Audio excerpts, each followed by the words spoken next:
Erin, 32, sat alone in her small Seattle apartment one chilly afternoon. Her phone buzzed. A new message from her mother appeared on the screen. It read, "You're not coming to the wedding. Lily's new family doesn't want you there." She froze. For a moment, it felt like the air had been knocked out of her chest. Confusion hit first, then pain, a deep, raw ache that no words could fix. That one sentence was the final tear in a fragile thread that had held her to her family for years. Erin and her younger sister Lily used to be inseparable. They grew up side by side, building forts out of blankets, splashing in puddles, whispering ghost stories under the covers. Erin had always played the big sister role with pride. She tied Lily's shoelaces, brushed her hair, and even took the blame when Lily broke things. But things shifted when they entered their teenage years. Their mother's favoritism became painfully clear. Lily was sweet, dainty, always in pastel dresses, the perfect picture of femininity. Erin, on the other hand, was outspoken, confident, and preferred jeans over frills. Their mother adored Lily, calling her a little princess, while Erin was often scolded for being too rough or not ladylike enough. No matter how hard Erin tried, getting straight A's, helping around the house, it never seemed to be enough. When Lily was crowned homecoming princess, their mom had cried with pride. But when Erin earned a college scholarship, her mother barely looked up from her magazine. Over time, the distance between the sisters wasn't caused by a single moment. It was built slowly, layer by layer, through comparisons, silence, and subtle rejection. It wasn't a fight that tore them apart. It was the quiet erosion of love in uneven measures. Erin sat frozen for what felt like hours, staring at the message. Eventually, she found the courage to dial her mother's number. The phone rang a few times before it picked up. "Mom," she said softly, her voice trembling. "I just need to know, why? Why can't I be at my own sister's wedding?" There was a pause. Then came her mother's voice, cold, distant, as if speaking to someone she barely knew. "It's Lily's big day. You being there would make things complicated." Erin gripped the phone tightly, forcing herself not to cry. There was no comfort in those words, no kindness. It wasn't just rejection, it felt like erasure, like she'd never truly belonged in the first place. Her mother's tone didn't waver. No hesitation. Just a flat decision, handed down like a verdict. Erin wasn't family, at least, not the kind worth inviting. In that moment, she didn't feel angry. Just hollow. A slow, quiet emptiness crept in, the kind that stays long after winter has passed. That afternoon, Erin sat in her usual corner of the cafe, her eyes still puffy from the emotional weight of the morning. Across the table was Jess, her best friend for over a decade, the one person she never had to pretend with. She stirred her herbal tea absent-mindedly, her voice quiet and strained. "I think I've always been the one trying too hard, Jess. I kept telling myself if I was patient, if I was kind enough, maybe Mom and Lily would see me. But it never seemed to be enough." Jess leaned back in her chair, cradling her coffee cup, her gaze steady. "You've always been the peacemaker. But sometimes, not walking away just teaches them they can keep hurting you without consequences. Maybe it's time they feel the loss, the one you've been carrying alone all these years." The words hit Erin like a quiet storm. She had never considered letting go, not because she was weak, but because she feared that once she did, the last thread tying her to her family would snap for good. "Am I wrong," she whispered, "for holding on to a relationship that's never been fair, just because I'm afraid of being forgotten?" Jess didn't answer. She didn't have to. Erin knew the question was one only she could answer for herself. 3 years ago, the fracture between Erin and Lily became permanent. At the time, Erin was working as an HR manager at a mid-sized tech firm when she uncovered troubling financial discrepancies tied to a recently hired executive, Noah, who would later become Lily's husband. Erin couldn't ignore what she found. She followed company protocol and filed a report. Noah was let go shortly afterward. What Erin didn't know was that Lily had already been dating him. When the truth came out, Lily exploded. "You've always been jealous of me, haven't you? You've never wanted me to be happy," she screamed over the phone, her voice cracking with anger and betrayal. Erin tried to explain. It wasn't jealousy. It wasn't personal. It was simply the right thing to do, something anyone in her position would have done. But that didn't matter to Lily. To her, Erin had destroyed her relationship. Their mother, predictably, sided with Lily. No questions asked, no room for nuance. Just a sharp sentence that cut deeper than it seemed. You should have known when to stay quiet. Since that day, a heavy silence hung between them. Erin carried the weight of doubt, questioning whether she'd been too harsh or simply honest in a family that preferred silence over truth. The wedding was only days away, and Erin still hadn't decided what she would do. She'd silenced her phone, stayed off social media, and tried to cocoon herself from the noise. But one quiet afternoon, her phone rang. The caller ID showed Aunt Ruth, her mother's distant cousin, a quiet but perceptive older woman. "Erin, sweetheart," came the gentle voice on the other end, "I heard you're not coming to Lily's wedding. What happened?" Surprised by the unexpected call, Erin hesitated, then decided to speak the truth. She told Aunt Ruth about the cold message from her mother, the years of feeling like an outsider, and the irreparable fallout with Lily. There was a long pause on the other end. Then Aunt Ruth said softly, "I wasn't going to say anything, but maybe it's time. Your mom always saw Lily as her second chance. But you reminded her too much of herself when she was young, strong-willed, independent, and that frightened her." Erin sat frozen. She didn't know how to love what she couldn't control, Aunt Ruth continued. She chose what was easier, not what was right. The words hit Erin harder than she expected. For years, she tried to make sense of why she was always kept at arm's length, why every attempt to connect had been dismissed. But now, for the first time, something shifted. It wasn't her fault. And maybe, just maybe, it wasn't entirely her mother's either. It was fear, unspoken, unresolved, and passed down like a shadow. That evening, alone in her small apartment, Erin pulled an old box from beneath her bed. The box was worn with time, chipped edges, torn paper labels, and the faint scent of dust and old memories. Inside were childhood photos, fragments of a past that hurt and comforted in equal measure. She flipped through them slowly, letting her fingers brush the faded prints. Then she paused at one photo in particular, 9-year-old Erin, holding a crying Lily, barely 5, blood trickling from a scraped knee after falling off her bike. Erin's arms were wrapped tightly around her sister, shielding her like instinct, like love that didn't need asking. Her voice broke as she whispered aloud, "I was always there, until I wasn't enough anymore." A wave of emotion tightened her chest. Not anger, something heavier. Plus, she had always been the first to show up when Lily needed her. The one holding her hand at doctor visits. The one giving up the last piece of cake. The one who whispered comfort when their parents fought in the kitchen. But over time, that love seemed to fade into the background. No one saw her anymore. No one asked if she was okay. Every effort to care, to protect, had been misunderstood, rejected, forgotten. And now, she saw it clearly. She once meant everything, until everyone decided that wasn't enough. 2 days after her call with Aunt Ruth, Erin received a letter, an actual handwritten letter, rare in a world of texts and instant messages. The handwriting on the envelope stopped her cold. It was from her biological father, the man who had walked out when she was 10 and had barely stayed in touch since. Inside was a simple invitation card. "Family gathering, this weekend, at Grandpa's old farm. Hope you'll come. Dad." Erin stared at the words. The date?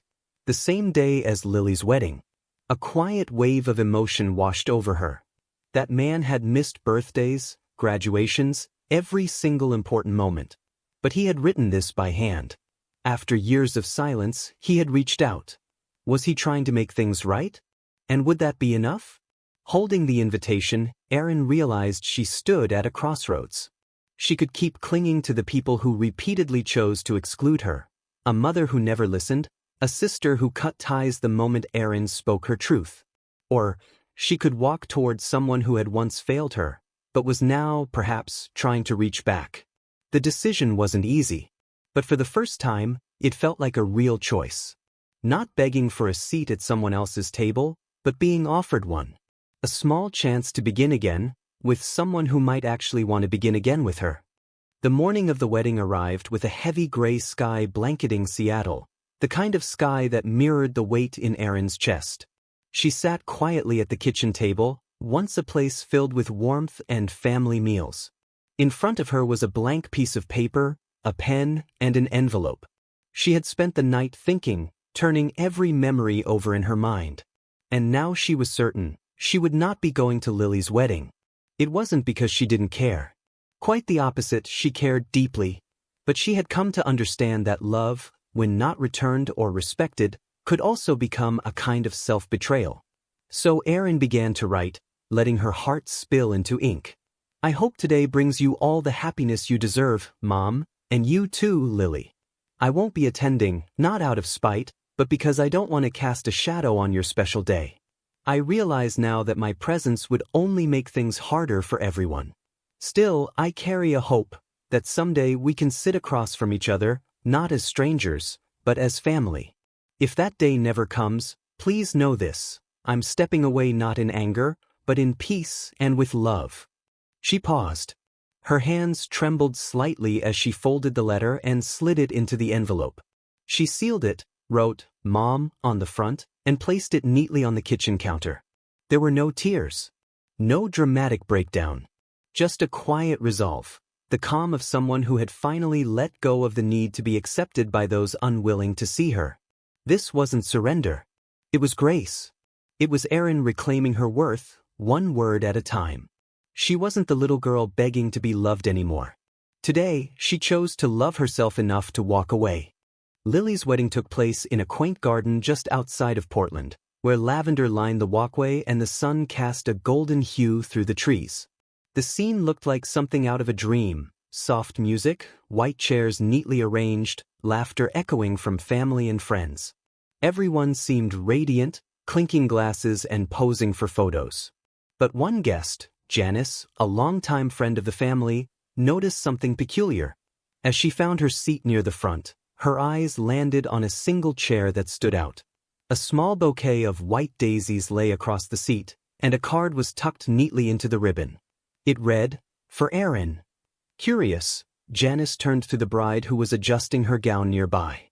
She whispered gently, Sweetheart, what's this seat for? Lily hesitated. Her expression softened. It's for my sister, she said quietly, just in case she changed her mind.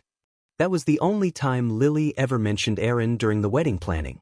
She had no idea if Erin would show up. They hadn't spoken in years. Still, she couldn't bring herself to erase her sister entirely from this moment. As her father took her arm and walked her down the aisle, Lily's eyes flicked, almost instinctively, toward the empty chair. Everyone else stood beaming, phones in hand, tears of joy forming in their eyes. But only Lily noticed what was missing. That empty space felt louder than all the applause. A single tear slipped down her cheek, not from sadness exactly, but from memory. From a grief that still lingered quietly beneath the surface. Because even in celebration, absence has a way of making itself known. And in that moment, Lily realized something she hadn't admitted aloud. No matter how broken things had become, the love between sisters, though buried, had never really disappeared. A week after the wedding, Erin sat by her window in Seattle, cradling a warm cup of ginger tea. The rain tapped gently on the glass, matching the quiet rhythm of her thoughts. She had deliberately stayed off social media these past few days, unwilling to stumble upon wedding photos or joyful posts that might tug too hard at the places she was still tender. Her phone buzzed softly. A new message appeared, from Lily. I was angry at you because you saw the truth I couldn't accept. I wish things were different. Let's talk soon. Erin stared at the screen, reading the words over and over. There was no grand apology, no dramatic plea, just a simple, honest acknowledgement of something that had been buried between them for years. Something shifted inside her. It wasn't quite relief, and not full forgiveness either. It was something smaller, quieter, hope. Hope that maybe one day, they could sit across from each other again without the weight of old pain holding them apart. Hope that their bond, though bruised, was still alive. A soft smile tugged at her lips, involuntary, but real. She didn't rush to reply. There was no need to force it. For the first time in a long while, the door no longer felt completely closed. That afternoon, Erin stepped out of the rental car in the suburbs of Spokane, where her father was hosting a small family reunion in his backyard. The air was crisp, filled with the scent of grilled food and the sound of kids laughing, oddly familiar, yet foreign. She hadn't expected much. In fact, during the entire drive, she kept wondering why she was even going. This was the man who had left when she was just 10, who let her mother struggle to raise 2 daughters, including a girl who never quite fit into the mold her mother hoped for. But as soon as she walked into the backyard, her father saw her. He didn't say anything right away. He just walked straight toward her and pulled her into a tight embrace, like he was afraid she might disappear again. "I missed so much of your life," he whispered, his voice trembling. "Let me be part of it now, if you'll let me." Erin didn't respond with words. She simply nodded. And in that moment, something softened in her chest. She realized, not everyone who walks away comes back. But sometimes, there are people who are brave enough to try, to show up, admit their failure, and ask for a chance. And that effort, is what truly matters. Not every wound heals. Not every story ends the way we hope. But some beginnings, however late, are still worth writing, especially when they start with truth. Back in her small apartment in Seattle, Erin sat alone by the window, a mug of tea long gone cold in her hands. The city outside buzzed with its usual chaos, but inside her chest, there was a stillness, not empty, just quiet. She thought about the empty chair at the wedding, Lily's short but sincere message, the way her father had held her, not with answers, but with presence. Erin hadn't forgotten what had happened. The hurtful words, the years of feeling invisible, the weight of always being the one trying. But for the first time in a long time, she understood, forgiveness isn't something you give to make others feel better, it's something you choose so you can finally breathe again. Family, she whispered to herself, isn't just the people you share blood with. It's the ones who show up, who see you, even when it's hard. She knew the road ahead wouldn't be simple. There might be more silence from Lily. Her mother might still never fully understand her. But Erin had decided to open her heart, not because the past was fixed, but because the present deserved peace. And in that quiet moment she smiled, not for anyone else, but for herself. That evening, Erin sat in Jess's warm, cluttered kitchen, surrounded by a few friends, some old, some new from her pottery class. They shared homemade food, laughed over silly stories, and passed around a cheap bottle of wine like it was something sacred. There was no Lily, no mother, no awkward tension hanging in the air. Just presence, comfort, and real laughter. Erin glanced around the room. She didn't have everyone she once fought to keep. But what she had now were people who chose her, not for how perfect she could be, but for who she truly was, hurt once, but resilient. A quiet narration echoed in her thoughts, like a truth finally spoken aloud. Some wounds don't heal the way we want them to. Some people won't apologize. But healing isn't waiting for them, it's choosing yourself. She smiled.